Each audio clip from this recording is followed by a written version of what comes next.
Before we begin, this episode covers Bancorex, a Romanian state bank that ceased to exist in 1999, and Razvan Temesyan, its former president, who was investigated and acquitted of all criminal charges connected to the bank's collapse. Nothing you are about to hear is financial, investment, or legal advice. Everything is drawn from public records, court rulings, and coverage from Romanian and international press, including Romania Insider, WallStreet.ro, and Ziarul Financiar. In April 1999, people started lining up outside branches of Romania's largest bank, trying to get their money out before it was too late. They were right to worry. 4 months later, the National Bank of Romania pulled the bank's operating license entirely. What was left behind was $1 billion in loans that would never be repaid, money that, to this day, has never been recovered. The bank was called Bancorex. At its peak, it controlled more than a quarter of Romania's entire banking market. It didn't fail because of a run of bad luck or a financial crisis nobody saw coming. It failed because for years, loans worth tens of millions of dollars had been handed out at interest rates of 5%, at a time when the actual cost of borrowing in Romania was closer to 100%. Two businessmen with close ties to the people who ran the country.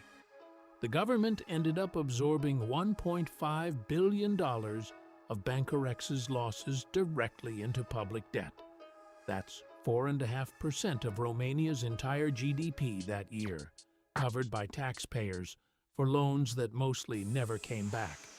And the man who ran the bank through the years those loans were made, he was investigated, he was acquitted, and years later, he successfully sued the bank that inherited Bancorex's obligations, and won more money personally than most of the people who lost their savings ever saw again. I'm Andrew Busila. This is the Busila Breakdown. Today we're looking at Romania's biggest bank collapse, and a story that doesn't end where you'd expect it to. To understand how a single bank could lose $1 billion, you need to understand what Bancorex was before any of this happened. Bancorex, formerly the Romanian Bank for Foreign Trade, had handled Romania's international commercial and financial relationships since the communist era, and it kept that role after 1989. When Romania's economy opened up in the 1990s, Bancorex didn't shrink into irrelevance the way you might expect a communist-era institution to.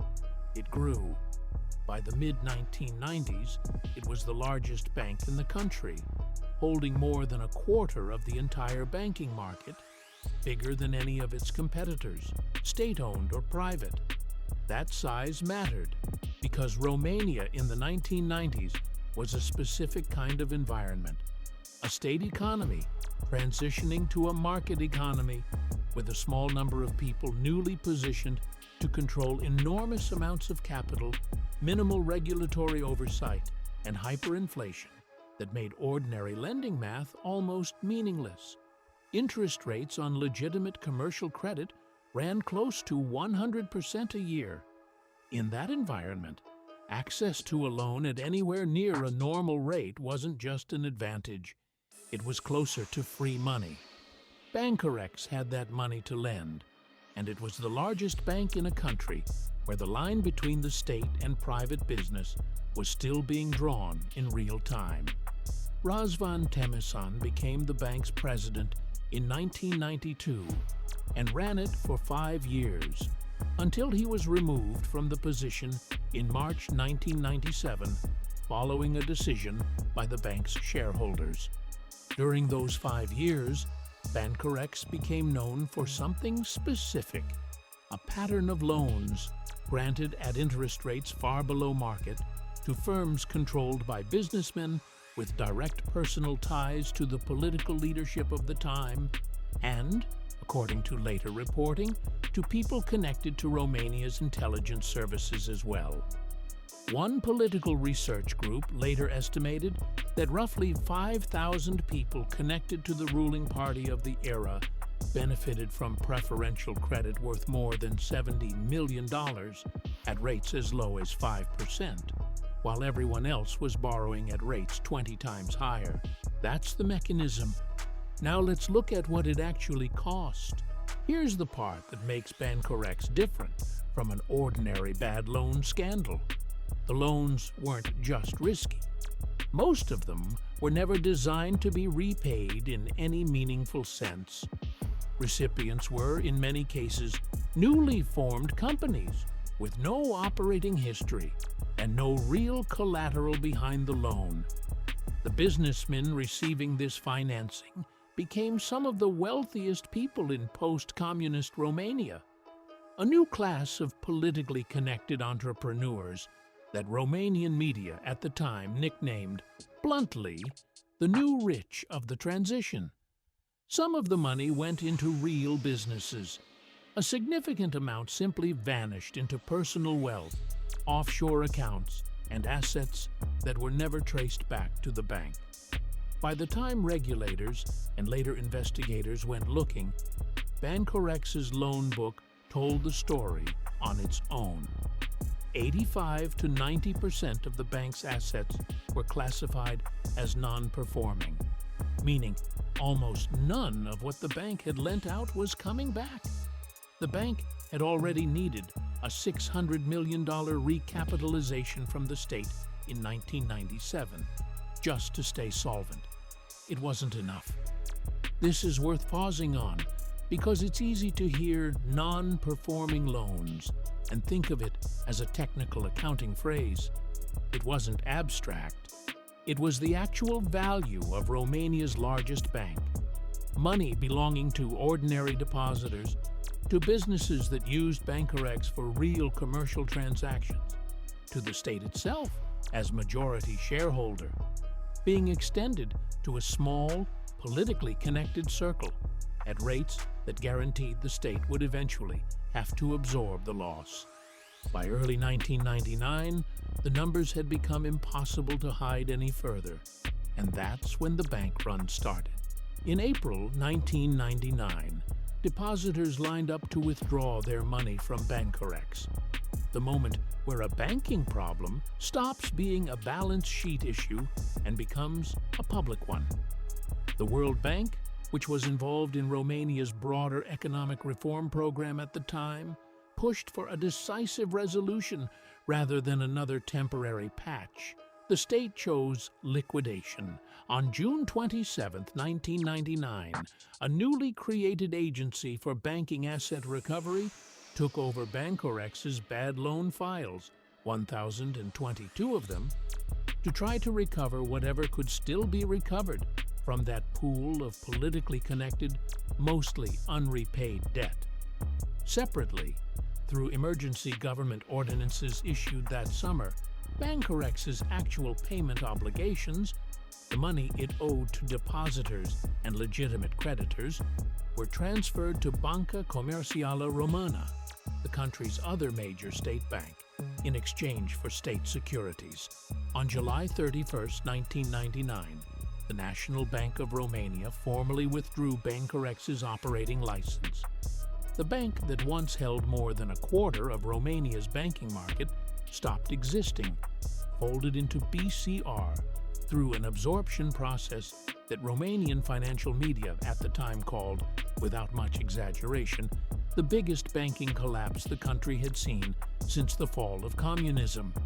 The final bill, $1.5 billion, added directly to Romania's public debt, on top of the $600 million recapitalization 2 years earlier. 4.5% of GDP in a country that was still one of the poorest in Europe, spent covering losses that had mostly benefited a few thousand well-connected people.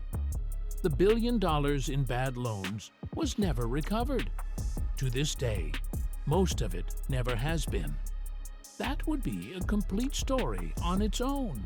State bank, political corruption, taxpayer bailout.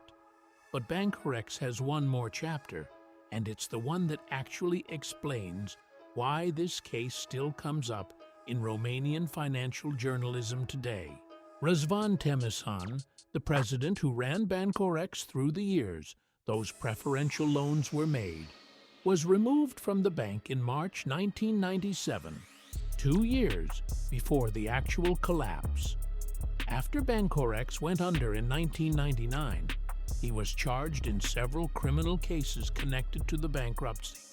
He was acquitted of all of them. That should have been close to the end of his connection to this story. It wasn't. Temișan didn't just walk away.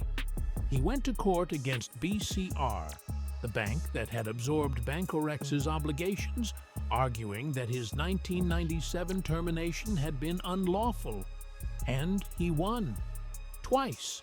In 2011, a Romanian court ordered BCR to pay him roughly 625,000 euros in back salary for a period between 2005 and 2007, plus damages.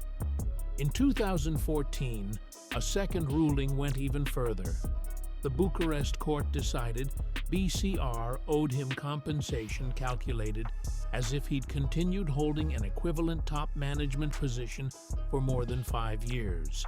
A monthly figure of 70,000 euros, totaling more than 4.6 million euros plus additional damages.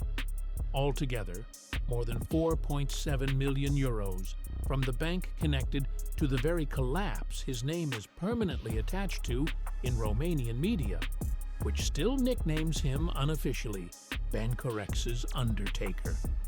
To be precise about what that money actually was, it wasn't compensation for the bankruptcy, and it wasn't a court ruling that he'd done nothing wrong regarding the loans made during his tenure. Those questions were addressed separately in the criminal cases where he was acquitted. The millions were a civil court's finding that his employment contract had been terminated unlawfully in 1997, and he was owed the salary of the position he should have kept. Two entirely separate legal questions, and somehow in the same case, both landed. Bancorex collapsed in 1999 because a small number of politically connected people got access to money at rates nobody else could touch, and most of it was never coming back, regardless of what happened next. The state covered the difference. It's still, effectively, covering it today, more than 2 decades later. The bank that absorbed Bancorex's obligations, BCR, is a different institution today, privately owned by the Austrian group Erste since 2005, with no connection to the decisions made in the 1990s. But the money it eventually paid out in court, to the man whose name is most associated with Bancorex's collapse, is part of the same unresolved story. $1 billion that vanished from a state bank, and a legal system that, decades later, still hadn't fully worked out who owed what to whom. That's not a uniquely Romanian problem. Every banking collapse eventually asks the same question. Once the money is gone, who actually pays for it, and who gets to walk away? Bancorex is just one of the clearest, most expensive examples of how unsatisfying that answer can be. I'm Andrew Busila. Thanks for watching the Busila Breakdown.